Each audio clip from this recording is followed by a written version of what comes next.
3, 2, 1, 0.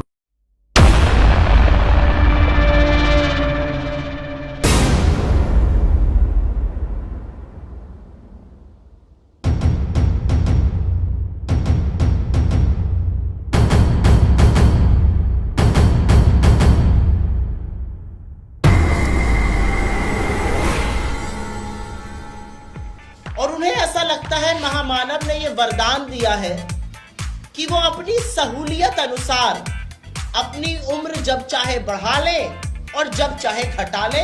और इस पूरी प्रेस वार्ता के बाद हम आपको एक एक साक्ष्य और सबूत आपके इनबॉक्सेस में और उसकी कॉपी अगर चाहिए होगी तो आपको दे देंगे। अभी तक सम्राट चौधरी जी की डिग्री को लेकर खासा विवाद था, उस पर बड़े प्रश्न थे, उस पर संदेह था, सबूतों के साथ लोगों ने बड़े सवाल और साक्ष्य प्रस्तुत किए।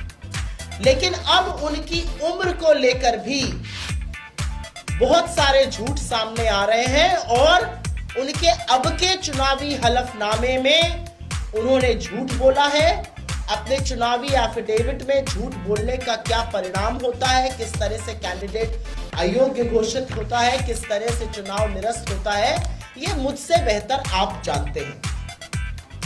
संविधान के आर्टिकल 173 के तहत अपना नॉमिनेशन भरते वक्त किसी भी कैंडिडेट की उम्र 25 वर्ष या उससे ज्यादा होनी चाहिए, कम से कम 25 वर्ष की आयु होनी चाहिए। और अगर ऐसा नहीं होता है तो कैंडिडेट अयोग्य घोषित होगा। लेकिन इस पूरे कानून की धज्जियां उड़ाने का काम बिहार में बीजेपी में चल रहा है, एक जादू हो रहा है। और जादू के तहत नरेंद्र मोदी और अमित शाह के चहेते सम्राट चौधरी जब मर्जी चाहते हैं 12-15 वर्ष अपनी उम्र बढ़ा लेते हैं, जब मर्जी चाहते हैं अपनी उम्र घटा लेते हैं। सहूलियत के अनुसार उनकी उम्र घट और बढ़ रही है। काश ऐसा वरदान हम सबको प्राप्त होता, लेकिन हमें प्राप्त नहीं है क्योंकि हम लोग महामानव और नॉन बायोलॉजिकल के लोग नहीं है। अगर होते तो शायद हम भी ऐसे ही अपनी उम्र घटाते बढ़ाते रहते।